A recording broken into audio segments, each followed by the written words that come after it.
할렐루야. 자, 오늘은 시편 51편 1절에서 15절까지 말씀으로 무엇이 회개인가 라고 하는 주제로 하나님 말씀 함께 나누기를 원합니다.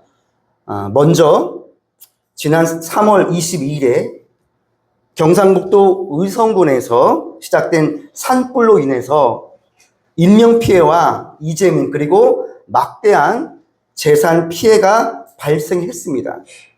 그래서 산불로 인해 목숨을 잃으신 분들과 그리고 유가족 분들에게 삼가 조의를 표합니다. 그리고 삼가 고인의 명복을 빕니다. 그리고 부상당하신 분들과 그리고 집과 재산을 다 잃어버린 이재민 분들께 마음 깊이 위로를 전합니다.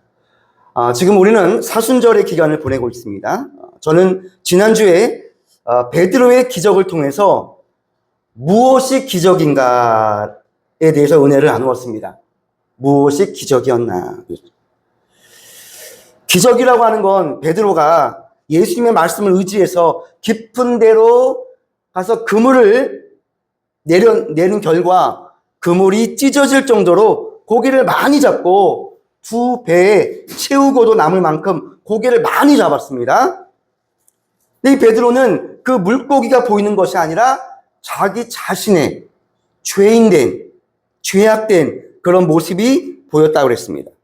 그러면서 베드로가 예수님께 이렇게 고백하죠. 주님, 나를 떠나소서. 나는 죄인이로소이다. 라고 회개하는 그런 모습을 보고 우리 주님이 베드로를 책망하지 않으시고 오히려 베드로를 사람 낚는 어부, 제자로 삼아 주었다라는 말씀으로 우리가 함께 은혜를 나누었습니다.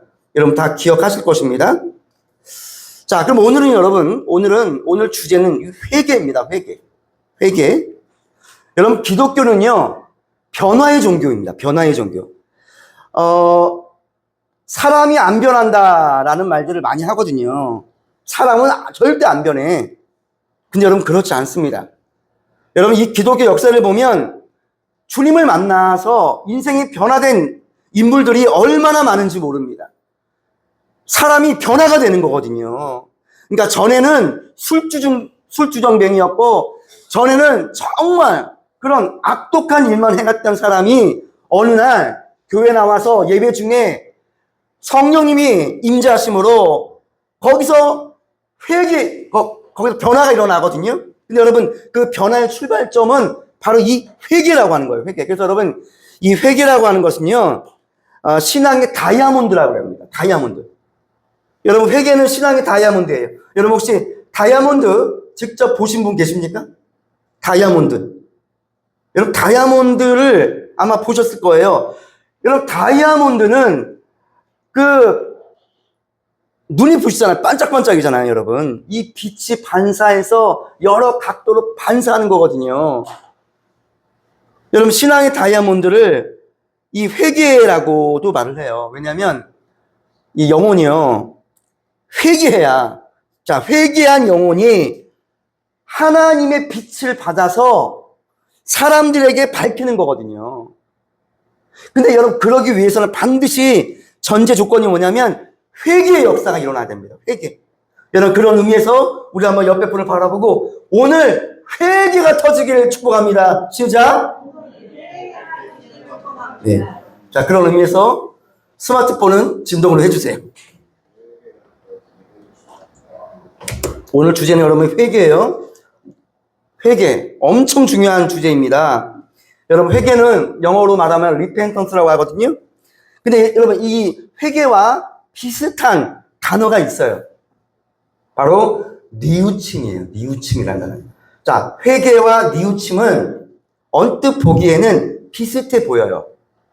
하지만 완전 다른 언어예요. 회개와 뉘우침. 왜냐하면 회개와 뉘우침은요, 결과가 완전 달라집니다. 결과가.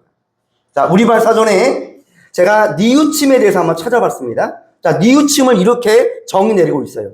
뉘우침. 스스로 제 잘못을 깨닫고 가책을 느끼는 일 또는 그런 마음. 이렇게 나와 있어요. 즉, 뉘우침이라는 건 뭐냐면 자기의 잘못을 안 거예요. 깨달은 거예요. 근데 이것을 부끄럽게 느끼는 감정을 말해요. 이게 뉘우침이거든요. 근데 이에 반해서 회개는 이렇게 풀이하고 있어요. 잘못을 뉘우치고 그것을 바로잡기 위해 고치고 노력하는 것, 이렇게 나와 있어요. 자, 뉘우침과 회개. 자, 이 두 개의 단어는 언뜻 보면 비슷한 것 같아요. 근데 완전 달라요. 왜냐하면 뉘우침은요, 고침이 없어요. 뉘우침은 고치려고 하는 노력이 뉘우침 속에 없어요. 그냥 가책을 느낀 거예요. 죄책감을 느낀 거예요. 거기서 끝이에요. 하지만 회개는 달라요. 회개는 자기의 잘못을 깨달았어요. 뉘우쳤어요. 그 다음에 뭐 해야 돼요? 그것을 고치는 거예요. 그것을 바로잡기 위해서 내가 끊임없이 노력을 하는 거예요. 여기서 여러분 달라지는 거거든요. 그래서 여러분 성경에 여기다가 한 가지가 더 추가가 돼요. 바로 뭐냐면 뉘우침은요, 자기 스스로 하는 거예요. 자기 스스로. 그런데 회개는 자기 스스로 하는 게 아니에요. 하나님 앞에 하는 거예요. 이게 다른 거거든요. 자, 제가 한번 예를 들어볼게요. 자, 성경에 가룟 유다와 베드로가 나와요. 이거 아주 쉬운 예입니다, 여러분. 아주 쉽게 예를 제가 들어보는 거예요. 자, 가룟 유다와 이 베드로, 이 두 사람이 다 예수님께 배신을 저질렀어요. 그런데 배신 이유가 두 인물이 완전 다릅니다. 자, 먼저 가룟 유다를 봐요. 여러분, 가룟 유다가 은 30을 받고 예수님을 팔아넘겼어요. 그 후에 예수님이 사형 선고를 받습니다. 자, 그러자 이 가룟 유다의 마음이 흔들리게 돼요. 왜냐면 나는 저 예수님이 굳이 사형까지 받을 죄라고는 생각을 못 했을 거예요. 그런데 자기 때문에 예수님이 사형 선고를 받은 거예요. 자, 그때 가룟 유다 마음속에 어떤 마음이 찾아오죠? 죄책감이 찾아와요. 죄책감에 사로잡히게 돼요. 그래서 이거를 그냥 없던 걸로 하자. 그래서 자기가 받은 은 30을 돌려주려고 항의하러 갑니다. 근데 어떻게 됩니까? 받아들여지지 않아요. 이미 은 30을 이미 준 거예요. 이건 돌이키지 못하는 거예요. 그러다가 나가서 깊이 이 가룟 유다가 죄책감, 자책감에 빠지게 돼요. 여러분, 이 죄를 지면, 여러분, 죄의 특성이 뭐냐면, 우리가 죄를 짓게 되면, 이 죄책감이 몰려오거든요. 근데 여러분, 제가 이따 말씀드릴 건데, 죄책감을 느끼는 것도 은혜입니다. 왜냐하면, 어떤 분들은 이 죄책감도 없는 분들이 있어요. 여러분, 이건 양심의 화인을 맞은 거거든요. 자, 가룟 유다는 죄책감에 시달려요. 너무 괴로운 거예요. 그 결과 어떻게 됩니까? 자살하게 돼요. 자, 가룟 유다는 죄를 뉘우쳤다니까요. 그런데 결론은 뭡니까? 자살로 끝나요. 자, 그러나 베드로는 달라요. 자, 베드로도 예수님을 배신했어요. 자, 3번이나 예수님을 모른다고 부인했어요. 그때 예수님께서 베드로를 돌아봅니다. 3번째. 그런데 이 베드로가 3번째 부인한 뒤 달기 웁니다. 그때 베드로는 예수님께서 하신 말씀이 생각이 납니다. 예수님이 베드로에게 전에 뭐라고 말씀하셨습니까? 오늘 닭 울기 전에 네가 나를 3번 부인하리라. 딱 이 말씀 예수님이 베드로에게 하셨거든요. 근데 베드로가 이 말씀이 딱 생각이 나는 거예요. 그리고 밖으로 나갑니다. 자, 여기서 가룟 유다와 베드로의 차이점이 나와요. 자, 베드로가 밖으로 나갑니다. 그리고 베드로는 어떤 행동을 하죠? 하나님 앞에 엎드려 통회하고 자복합니다. 자, 요 시점이 중요한 거예요. 자, 가룟 유다는 그냥 죄책감에 뉘우쳤어요. 그걸로 끝났어요. 괴로워 끝났어요. 하지만 베드로는 어떻습니까? 베드로는 하나님 앞으로 나아가는 거예요. 하나님 앞으로. 가룟 유다는 자기 스스로 잘못을 깨달았어요. 그러니까 여러분 뉘우친 거예요. 하지만 베드로는 달기 울 때 주님께서 자기를 돌아보시자 말씀이 생각이 났어요. 그리고 하나님 앞에 엎드려 통회하고 자복합니다. 여러분, 이 모습이 뭡니까? 이게 회개예요. 그래서 여러분, 가룟 유다는 뉘우침으로 자살로 인생의 결론을 맺습니다. 하지만 베드로는 하나님 앞에 나아가 자복하고 통회합니다. 회개합니다. 그 결과 어떻게 됩니까? 베드로는 예수님의 제자가 어떻게 되죠? 예수님을 위해서 자기 목숨을 바치는, 그리고 성경에 이 베드로라고 하는 인물이 이렇게 기록이 되잖아요, 여러분. 자, 여러분, 성경이 나오는 모든 사건은 오늘날 우리 안에 이루어질 사건들이거든요. 자, 그러면 가룟 유다와 베드로, 여러분, 이 두 인물을 통해서 오늘날 우리는 누구를 봐야 됩니까? 내 자신을 봐야 됩니다. 내 자신을 봐야 돼요. 가룟 유다, 아유, 나쁜 놈. 어떻게 예수님을 어떻게 그렇게 배신할 수가 있어? 여러분, 가룟 유다의 모습이 바로 내 모습이라고 하는 겁니다. 베드로의 모습이 바로 나의 모습이라고 하는 거예요. 그런데 우리가 가룟 유다처럼, 베드로처럼 우리가 행동을 했을 때 어떻게 행동을 해야 되느냐가 바로 이 가룟 유다와 베드로에 대한 교훈입니다. 여러분, 그래요. 뉘우침과 회개는 달라요? 자, 그러면 뉘우침과 회개는 어떤 차이점이 있을까? 제가 정리해 드릴게요. 첫 번째는 뭐냐면 잘못을 바로잡으려고 하는 노력이 있느냐 없느냐, 여기에 지금 있는 거예요. 뉘우침은 괴로움으로 끝나는 거예요. 하지만 회개는 뭡니까? 자기의 죄를 깨닫고 고치려고 노력하고, 그리고 하나님 앞에 용서를 구하는 거예요. 그리고 두 번째는 뭐냐면, 더 중요한 차이는 뭐냐면 뉘우침은 자기 스스로 한 거예요. 하지만 회개는 하나님 앞에서 하는 거예요. 그러니까 누구 앞에서 하는 게 여러분 중요합니다. 여러분들은 신앙생활 하시면서 뉘우침을 많이 하십니까? 아니면 회개를 많이 하십니까? 이걸 한번 우리 스스로에게 물어봐야 됩니다. 나는 신앙생활 하면서 우리가 죄를 많이 짓거든요. 근데 과연 나는 뉘우치고 끝나느냐? 아니면 베드로처럼 회개로 나아가느냐? 이거거든요. 자, 그러면 우리가 회개를 어떻게 해야 할까? 어떻게 해야 될까? 오늘 본문 말씀에 이제 들어가 보겠는데요. 오늘 본문은 다윗의 회개시예요. 이 시편 51편의 이 말씀은요, 다윗이 핫세바를 범하거든요. 치명적인 죄를 저지른 다음에 하나님 앞에 통회하고 자복하고 회개해서 쓴 시예요. 그래서 시편 51편을 가리켜서 뭐라고 말하냐면 회개에 대한 교과서라고 말해요. 여러분, 그래서 여러분들이 내가 회개를 어떻게 해야 될까라고 고민이 드시면 시편 이 51편의 말씀을 읽고 또 읽고 여러 번 읽어보시길 바랍니다. 묵상을 해야 되거든요. 그래서 시편 51편은 회개에 대한 교과서와 같아요. 그래서 자, 그럼 다윗이 회개를 어떻게 하는지를 한번 이제 말씀으로 들어가 보겠습니다. 자, 첫 번째입니다.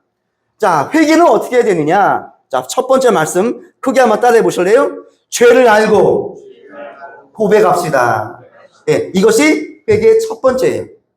죄를 알고 죄를 고백하는 거예요. 누구? 하나님 앞에. 자, 그 말씀이 3절에 나와 있습니다. 자, 3절 말씀을 크게 읽어 주십시오. 자, 시작. 무릇 나는 내 젓가를 아오니 내 죄가 항상 내 앞에 있나이다. 네. 여러분, 다윗은요, 자기가 저지른 죄가 무엇인지를 알고 그랬어요. 오늘 말씀해 보면 무릇 나는 내 죄과를 아오니 그랬어요. 여러분, 회개를 하기 위해서는요, 먼저 죄가 뭔지를 알아야 돼요. 여러분, 혹시 부부 사이에 이렇게 부부싸움을 하잖아요. 여러분, 부부싸움 많이 해보셨죠? 부부싸움. 자, 남편과 아내가 부부싸움 합니다. 막 싸웁니다, 말로. 자, 남편은요, 부인과 그러니까 아내와 빨리 화해하기를 원해요. 여러분, 보통 그러지 않으세요? 우리 남성분들? 왜냐면, 여성과는요, 말로 못 이겨요. 못 이기니까, 주먹이 날아가는 거잖아요. 이게 절대 안 돼요, 여러분. 그러냐? 여러분, 남성은 여성에게 말로 못 이깁니다. 바로 그 대표적인 예가 접니다. 저는 저희 집사람을 못 이깁니다. 그래서 저는 빨리 이 싸움을 끝내기를 원해요. 그래서, 알겠어. 빨리 화해해야 되니까. 그래야 가정의 평화가 임하잖아요. 알겠어 하면서 뭐라고 말하죠? 보통 남성분들 내가 미안해. 내가 잘못했어. 이렇게 말하잖아요. 그러면 그 아내분이 어떻게 나와요? 여보, 알았어? 그래, 알겠어. 나도 잘못했는 걸 뭐, 우리 화해합시다. 이럽니까? 그 아내분이 뭐라고 말씀해요? 여보, 내가 잘못했어. 내가 미안해. 이렇게 말하자. 그러면은 100%예요, 100%. 100% 아내분이 이렇게 말합니다. 뭘 잘못했는데? 말해보라 이거예요, 말해보라 이거예요. 근데 남성분들 알아요, 몰라요? 내가 뭘 잘못했는지 몰라요. 아무튼 일이 막 여러 가지가 꼬였어요. 그래서 그 문제의 핵심을 남성분들은 잘 몰라요. 그냥 지금 막 시끄러운 거예요. 막 싸우니까 괴로운 거예요. 여보 미안해. 내가 잘못했어. 그러면 뭘 잘못했는지 말해봐. 1번, 2번, 3번, 4번 조리 있게 말해봐. 말을 못합니다. 거기서 더 싸움이 일어나는 거예요. 여러분, 그래서 여러분 아내분은요. 그냥 싸울 때는 가만히 내버려 두고 화가 좀 풀렸을 때 그때 살짝 찾아가서 여보 미안해. 이렇게 말하는 게 더 나을 것 같습니다. 여러분 먼저 뭐예요? 죄를 알아야 돼요. 죄를 알아야 회개할 거 아닙니까? 여러분 이 죄라고 하는 말은 영어로 sin이라고 하잖아요. sin이고 헬라어로 뭐라고 말합니까? 하마르티아라고 말하거든요. 하마르티아. 여러분 이 죄라고 하는 거는요. 하마르티아라고 그래요. 헬라어로. 근데 이 하마르티아가 뭐냐면 목적에서 벗어났다 이런 뜻이거든요. 그러니까 화살로 치면 관역에서 벗어난 거예요. 여러분 우리는 인생 살면서 하나님의 법칙이 있어요. 하나님이 우리 인간을 창조하실 때 하나님의 법칙대로 살라고 말씀을 주셨거든요. 이 성경 말씀을. 그런데 인간이 하나님의 말씀대로 살지 않는 거예요. 그러니까 인간의 삶의 목적이 있어요. 여러분과 저는요. 하나님이 그냥 이 땅에 태어나게 하신 게 아니에요. 목적이 있어요. 목적대로 살아가는 거예요. 그래서 죄가 뭡니까? 목적에서 벗어났다. 이런 뜻이거든요. 로마서 3장 23절 말씀해 보면 모든 사람이 죄를 범하였음에 하나님의 영광에 이르지 못했다 그랬어요. 여러분 이 죄라고 하는 게 뭡니까? 죄라고 하는 거, 여러분 성경의 죄라고 하는 거는요. 하나님을 믿지 않는 죄거든요. 하나님을 믿지 않는 것 자체가 죄예요. 왜? 우리 인간은 하나님을 믿으라고 우리를 창조하셨거든요. 그래서 하나님을 믿고 내가 보낸 아들 예수님을 믿고 그리고 성령님을 믿고 이 성삼일체 대신 하나님을 믿는 게 하나님의 목적이에요. 여러분 우리의 목적, 인생의 목적이. 그런데 하나님을 믿지 않는 거예요. 그리고 하나님의 말씀대로 살라고 성경을 우리에게 주신 거거든요. 근데 하나님의 말씀을 대로 믿지 않고 하나님 말씀을 거역하는 거예요. 그래서 여러분 이 죄라고 하는 건 천국을 가로막는 강력한 힘이 있어요. 자, 천국이라고 하면 우리가 이 땅에서 살다가 우리가 죽으면 천국 가잖아요. 그 천국만 의미하는 것이 아니라 이 땅에서도 우리가 인생을 살면서도 우리가 하루하루 살면서도 우리 안에 천국이 있다고요. 근데 여러분 죄를 지으면 어떻게 될까요? 천국이 어떻게 됩니까? 무너져 버려요. 우리 마음의 천국이. 그래서 여러분 이 죄가 굉장히 무서운 거예요, 여러분. 그리고 여러분 이 죄라고 하는 건 유전이 돼요. 그래서 아담과 하와가 타락하잖아요. 그 이후에 모든 인간은 이 죄를 유전을 받아요. 그래서 모든 인간은 죄인이에요. 이걸 가리켜서 원죄라 그래요. 원죄. 죄는 두 가지가 있거든요. 원죄와 자범죄가 있어요. 자, 원죄는 아담과 하와의 그 유전된 그 죄가 모든 사람에게 다 있는 거예요. 그래서 여러분 사람이 어린아이가 태어나잖아요. 그리고 1살, 2살, 3살 이렇게 먹잖아요. 그러면 누가 가르치지도 않았어요. 그런데 자기 동생을 때리는 거예요. 여러분 그거 누가 너 동생 때려 가르친 거 아니에요. 인간의 본성이 그래요. 그리고 여러분 자범죄가 뭡니까? 우리가 개인적으로 실제로 인생 살면서 생각으로 죄를 짓죠. 말로 죄를 지어서 남에게 상처를 주고 행동으로 죄를 짓잖아요. 여러분 이거 다 죄. 그래서 여러분 첫 번째 뭐냐면 죄라고 하는 게 뭔지를 알아야 돼요. 죄를 모르기 때문에 회개가 없는 거거든요. 여러분 다윗은 자기가 저지른 죄가 무엇인지를 먼저 알았어요. 그리고 그 죄책감 때문에 굉장히 고통스럽게 살았어요. 그래서 여러분 회개란 먼저 죄를 아는 거예요. 그리고 여러분 알았으면 끝납니까? 자, 알고 고통, 죄책감을 느껴요. 이거는 뉘우침이에요. 하지만 이걸 가지고 어떻게 누구한테 나가야 되죠? 하나님 앞으로 나가야 되는 거예요. 하나님 앞으로 나가야 되는 거예요. 이게 회개의 시작이에요. 먼저 죄를 알고 이 죄를 하나님 앞으로 가지고 나가는 거예요. 이게 죄의 고백입니다. 자, 오늘 본문에 보면 다윗은 이 자기의 죄의 고백에 대해서 처음에 잘 몰랐어요. 그러니까 알아도 그냥 모른 채 했어요. 하지만 이 다윗에게 누가 찾아오죠? 나단 선지자가 찾아옵니다.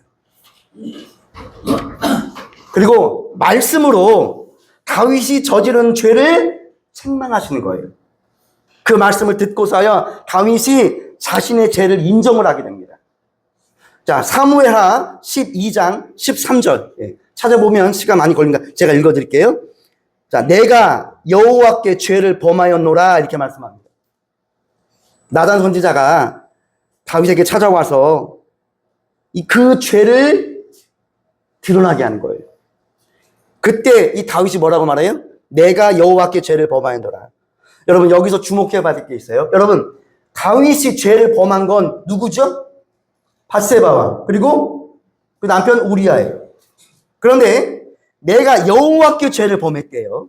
자, 다윗은 하나님께 죄를 범했다고 고백을 하는 거예요. 여러분 왜 그럴까요? 그 이유는 하나님께서 나단 선지자를 통해 다윗에게 하신 말씀 때문에 그래요. 자, 사무엘하 12장 9절과 10절 제가 읽어볼게요.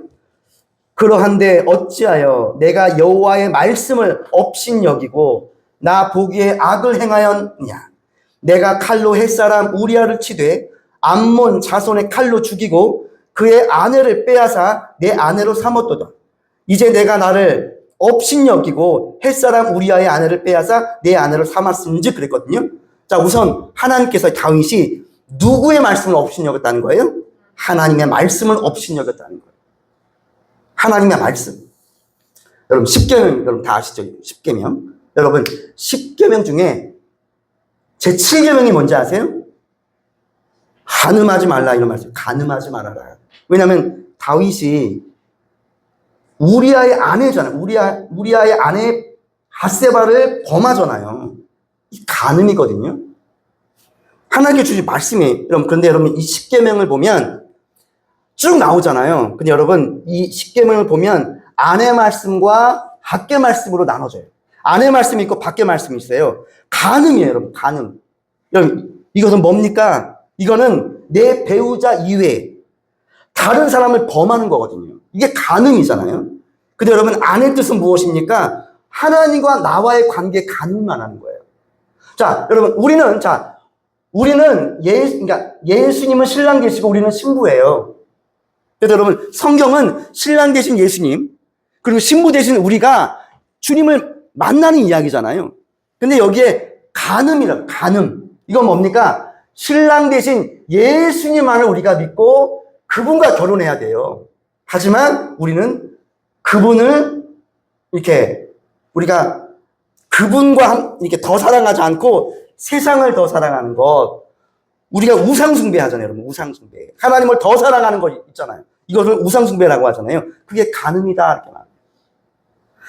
분명히 하나님께서는요, 말씀을 주셨어요. 여러분, 어떻게 남의 아내를 범할 수가 있습니까? 다윗은 그 밧세바를 아내로 삼으면서 하나님의 뜻을 구하지 않았어요. 근데 그때 하나님께서 나단 선지자를 통해서 그 죄를 깨닫게 하시는 거예요. 자, 이것처럼 오늘날 똑같아요. 누가 여러분에게 죄를 지적해 보십시오. 그럼 기분 나쁘거든요. 여러분, 예배가 무엇인지 아십니까? 하나님이 이 예배 시간에 말씀 선포를 통해서 우리에게 뭘 깨닫게 하시냐? 바로 여러분 그 죄악을 깨닫게 하시는 거예요. 요즘에 많은 교회들이 죄를 얘기하지 않습니다. 왜냐하면 사람들은 죄 얘기하면 싫어하기 때문에 그래요. 하지만 여러분 교회 예배 때 여러분 이 죄가 선포돼야 됩니다. 저는 그렇게 생각을 합니다.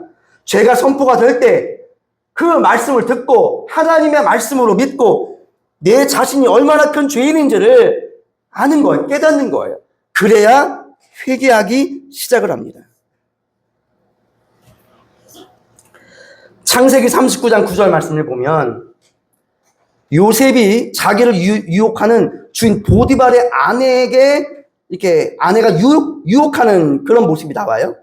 창세기 39장 9절 말씀해 보면 내가 어찌 이 큰 악을 행하여 하나님께 죄를 지으리까 그랬거든요. 자, 요셉과 보디발 장군의 아내예요. 근데 보디발 장군 아내가 요셉을 유혹하는 거예요. 올 나랑 동침하자 이렇게. 근데 그때 요셉이 뭐라고 고백합니까? 내가 어찌 이 큰 악을 행하여 하나님께 죄를 지으리까 이렇게 고백합니다. 그러니까 하나님께 죄를 어떻게 내가 지을 수가 있겠습니까? 하나님을 얘기해요. 여러분, 이 죄를 짓지 않기 위해서는요, 코람데오의 신앙이 있습니다. 여러분, 크게 한번 따라 보실래요? 코람데오. 예, 코람데오가 라틴어거든요. 코람은 누구누구 앞에, 누구누구 존전 앞에라는 뜻이고, 데오는 하나님이거든요. 그러니까 우리의 신앙은 내가 하나님 앞에서 내가 지금 인생을 살아가고 있다. 늘 이렇게 생각을 해야 돼요.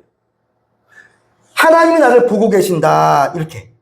이럴 때 우리는 죄를 멀리할 수가 있는 거예요.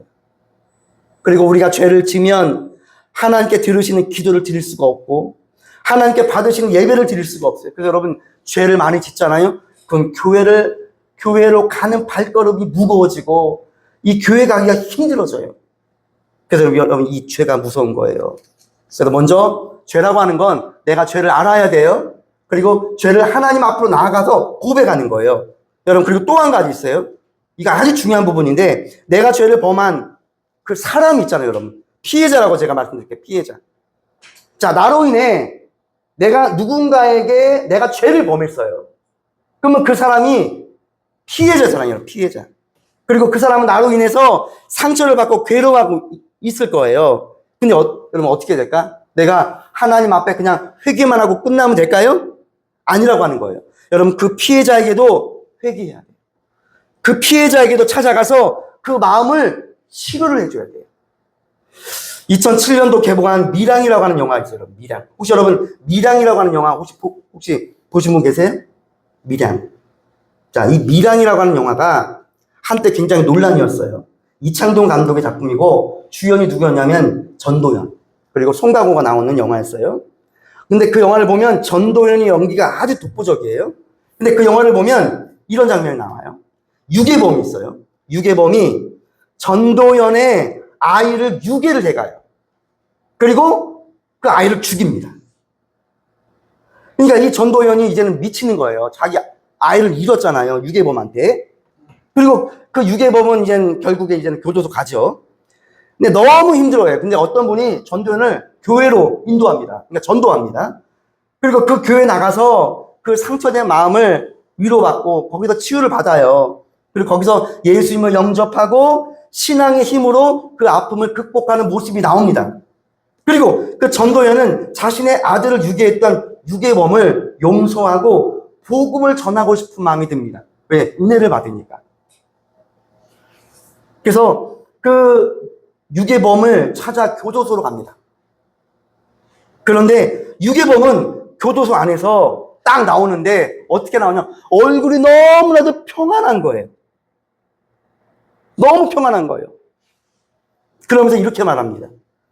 난 이 감옥에서 이미 예수님을 영접했습니다. 하나님께 용서받고 구원받았습니다. 전도연은 자기가 은혜 받고 자기가 죄사함 받았기 때문에 그 유괴범을 뭐 해주려고 용서해 주려고 간 거예요. 근데 갔는데 예수 믿으라고 갔는데 유괴범은 오히려 얼굴이 너무나 평안한 거예요. 그리고 자기는 이미 예수님을 영접했고 이미 하나님이 자기를 용서해 줬다는 거예요. 자, 그 모습을 보고 전도연이요 엄청나게 충격에 빠집니다. 그리고 신앙을 잃어버립니다.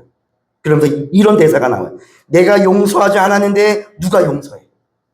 나는 저 사람을 용서한 적이 없어. 근데 누가 용서했다는 거야? 그러면서 오히려 교회를 떠납니다. 자, 그 모습 때문에 이 영화가 굉장히 논란이었어요. 전도연은 하나님에 대해 분노하고 기독교에 대한 환멸감을 느끼는 거예요. 여러분, 과연 그 유괴범 있죠, 여러분. 그 가해자가 진정한 회개를 했을까요? 피해자의 유족 앞에서 평안한 모습을 보이며 자기는 이미 용서받았다라고 말하는 것이, 여러분, 이건 복음의 능력을 모르는 사람이에요. 여러분, 기독교 신앙은 성경을 보면요, 마태복음 22장 37절 말씀에 보면 두 가지 계명이 나오잖아요. 첫째는 하나님을 사랑하는 거잖아요. 내 마음과 내 목숨을 다하여, 내 생명을 다하여 하나님을 사랑하는 것, 그것이 첫째 계명이고, 두 번째는 뭡니까? 내 이웃을 내 몸과 같이 사랑하는 거예요. 그래서 성경의 사랑은 하나님 사랑과 이웃 사랑이에요. 여러분, 기독교 신앙은 이렇게 두 가지 사랑이 있는데, 이웃과 화해하고 극악한 죄를 저질러 놓고 피해자 앞에서 어때요? 자기는 하나님께 이미 용서를 받았다. 이거는 진정한 그리스도의 모습이 아닙니다. 여러분, 진정한 회개란 뭡니까? 피해자에게 머릿속을 사죄해야 돼요. 여러분, 지금 TV만 틀면, 뉴스만 틀면 나오는 게 뭡니까? 그 유명한 그 연예인 나오잖아요. 저는 그걸 보고 저도 엄청나게 화가 나더라고요. 그 어린 연예인 여러분, 저 깜짝 놀랐습니다. 여러분, 피해자에게 먼저 머릿속을 사죄해야 됩니다. 그리고 죄의식을 가지고 평생을 그거를 발판 삼아서 정말 겸손하게 살아야 돼요, 여러분. 이것이 여러분 진정한 그리스도의 모습, 그리스도인의 모습입니다. 자, 첫 번째는 뭐라 그랬죠? 죄를 알아야 됩니다. 그리고 하나님 앞에 고백해야 됩니다. 이것이 회개의 첫 번째. 자, 두 번째는 뭐냐면 죄의 씻음을 받으라 이거예요. 그 말씀이 7절에 나와 있습니다. 자, 7절 크게 한번 읽어주세요. 자, 시작. 우슬초로 나를 정결하게 하소서. 내가 정하리이다. 나의 죄를 씻어주소서. 내가 눈보다 희리이다. 그랬거든요. 여러분, 회개 두 번째 단계는 뭐냐면 죄를 씻음 받는 거예요. 죄를 씻음 받는 거예요. 자, 그럼 여러분, 죄를 씻음 받는다. 이거는 여러분 비유법이거든요. 여러분, 우리의 죄가 세탁하는 것처럼, 목욕하듯이 씻겨 나가는 것처럼, 세제나 비누처럼 무엇으로 씻어낼 수 있는 것입니까? 우리 죄가? 이건 비유법을 쓴 거예요, 여러분. 다윗이 죄를 씻어달라고 비유적으로 표현한 거예요. 근데 거기에는 단서가 있어요. 7절에 보면 우술초가 나와요. 자, 우술초로 나를 정결하게 하소서, 이렇게 말씀이 나와요. 여러분, 우술초. 여러분, 이 우술초가 또 어디 나오냐면 출애굽기 12장 22절에 나와요. 출애굽기 12장 22절 말씀에 보면 이스라엘 백성들이요, 하나님께서 그 애굽 땅에 재앙을 내릴 때 장자의 재앙이죠. 10가지. 10번째. 근데 그때 우술초에 어린 양의 피를 바르래요. 그리고 문설주와 문인방에 그 피를 바르래요. 그때 어디에다 바르냐? 그때 뭘로? 우술초라고 하는 이 식물이 나오거든요. 우술초. 여러분, 이 우술초라고 하는 거는요, 민트와 같은 허브의 일종이에요. 근데 거기에 어린 양의 피를 바르래요. 그리고 문설주에 그걸 바르는 거예요. 여러분, 그럼 어떻게 돼요? 재앙이 어떻게 됩니까? 넘어가잖아요, 여러분. 네, 그렇죠? 어린 양의 피는 바로 예수님의 피를 예표하는 거고, 그리고 우술초라고, 여러분, 성경에 상징하는 게 있어요, 여러분. 우술초라고 하는 건 겸손과 비천함을 의미하는 거거든요. 바로 우술초는 누구를 상징합니까? 바로 예수님의 모습을 상징하는 거예요. 예수님의 모습. 자, 그러면 실제로 우술초에 피를 발라가지고 바르면 진짜 죄사함이 일어납니까? 아니에요. 여러분, 이 말씀 뭐냐면 이게 우술초에 피를 바르라. 이건 예수의 피를 의미하는 거거든요. 바로 예수의 피를 뭐함으로? 내가 믿는 거예요. 내가 믿음으로 그 피를 의지하는 거예요. 그리고 내 죄를 씻김 받는 거예요. 여러분, 이거는 믿음인 거예요. 믿음으로. 그래서 여러분, 우리가 저지른 죄를 씻어내야 죄로부터 벗어날 수가 있습니다. 자, 10절 보십시오. 10절. 자, 10절을 크게 읽어주세요. 자, 시작. 하나님이여, 내 속에 정한 마음을 창조하시고 내 안에 정직한 영을 새롭게 하소서 그랬어요. 자, 여러분, 회개는 죄를 씻는 거예요. 그리고 어떻게 됩니까? 새로운 심령이 되는 거예요. 이게 핵심이에요. 이게 핵심이에요. 여러분, 죄를 씻는 거예요. 이거는 믿음이에요. 믿음. 우술초로 어린 양의 피를 발라서 문설주에 이렇게 바르잖아요. 이거는 여러분 바로 예수의 피, 우리의 죄를 씻을 수 있는 피는 바로 예수님의 보혈밖에 없음을 의미하는 거예요. 그리고 거기서 끝나면 안 되고 내 심령이 어때요? 새로워져야 돼요. 새로워져야 돼요. 이것이 두 번째예요. 자, 세 번째. 자, 마지막 세 번째 말씀 드리고 마칠게요. 자, 세 번째, 회개의 마지막 단계예요. 세 번째는 뭐냐면, 크게 한번 따라보세요. 다시 주님께로 돌아옵시다. 네. 다시 주님을 섬긴다, 이런 뜻이에요. 자, 그 말씀이 14절과 15절에 나와 있어요. 자, 이거 읽고 마칠게요. 자, 14절과 15절 크게 읽어주십시오. 자, 시작. 피 흘린 죄에서 나를 건지소서. 내 혀가 주의 높이 노래하리. 주여 내 입술을 열어주소서. 내 입이 주를 찬송하여 전파하리이다. 그랬어요. 자, 회개의 마지막 단계는 뭐냐면 내가 주님께로 돌아가는 거예요. 내가 주님께로 다시 주님을 섬기는 거예요. 오늘 이 말씀에 여러분 다윗은 고백합니다. 하나님, 제가 다시 저를 죄에서 나를 건져주세요. 그리고 내 혀가 주님의 의를 높이겠습니다. 노래하겠습니다. 여러분, 다윗의 은사는 뭐였죠? 찬양이었어요. 다윗은 악기에 아주 은사가 있었어요. 그래서 막 수금을 타잖아요. 그리고 죽어가는 사울도 그 악기를 통해서, 찬양을 통해서 그 사울을 살려주거든요. 그런데 어느 날 이 다윗이 죄를 범합니다. 밧세바를 범하잖아요. 이때부터 하나님을 찬양을 못하는 거예요. 그런데 하나님께서 나단 선지자를 보내서 그 다윗의 죄를 드러나게 하시는 거예요. 그리고 회개의 역사가 일어나죠. 그리고 다시 내가 주님을 찬양하는 거예요. 여러분, 회개란 무엇입니까? 찬양하던 사람이 다시 찬양하는 거예요.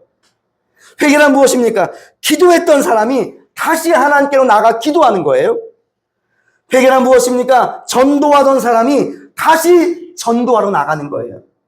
사역했던 사람이 다시 사역지로 나가는 거예요. 이게 회개의 완성이에요. 이게 회개의 완성입니다. 여러분, 시편 150편 중에 대략 절반 정도가 다윗의 시거든요. 근데 여러분, 다 어떤 시인지 아세요? 다 다윗의 찬양이에요. 찬양의 노래예요. 그리고 나머지도 대부분 다윗의 영향을 받아 후대의 사람들이 지은 노래들이에요. 이게 시편입니다.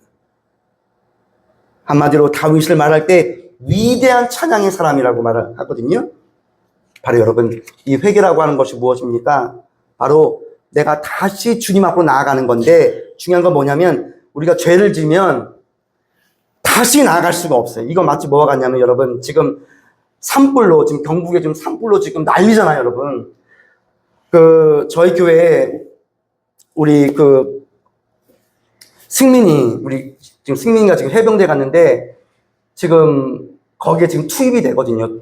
투입이 되고 지금도 그 대민지원으로 그 일을 하고 있어요, 여러분. 근데 여러분 그 영상이라는 거 보셨어요? 그리고 헬기 조종사도 사망했잖아요. 그게 왜 그러냐면 연기 때문에 그러거든요.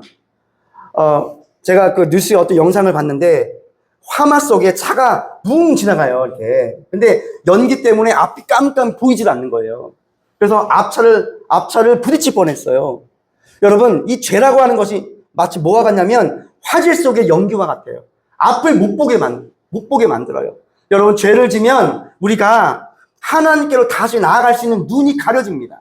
우리가 죄를 지면 영안도 가려집니다. 말씀을 들을 수 있는 귀도 가려집니다. 이게 여러분 죄예요, 죄. 하지만 그 죄를 하나님 앞에 가지고 나가서 내가 하나님께 고백하는 거예요.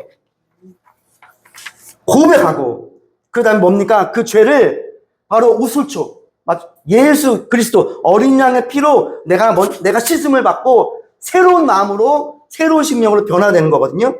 그리고 마지막에 뭡니까? 내가 주님 섬기던 그 자리로 다시 가는 거예요. 이것이 여러분 회개입니다. 근데 많은 분들이 그냥 뉘우침에서 끝납니다. 이거는 여러분 진정한 회개가 아닙니다. 말씀을 마칩니다. 사랑하는 성도 여러분, 인간은 연약하기 때문에 끊임없이 죄를 짓게 됩니다. 어떤 분이 이렇게 말할 수 있어요. 저는 매주일 똑같은 죄를 짓는데 어떡하죠? 여러분, 매주일 똑같은 죄를 저도 회개하십시오. 또 다시 하나님께로 나아가는 거예요. 또 다시 하나님께로 주님을 섬기던 자리로 또 가는 거예요. 그러다가 또 죄를 져요. 그러면 또 회개하는 거예요. 언제까지? 주님 나라 가는 그날까지. 우리는 연약해요. 죄를 안 지을 수가 없어요. 그럴 때 뉘우치고 끝내면 안 됩니다. 다윗처럼 회개해야 됩니다.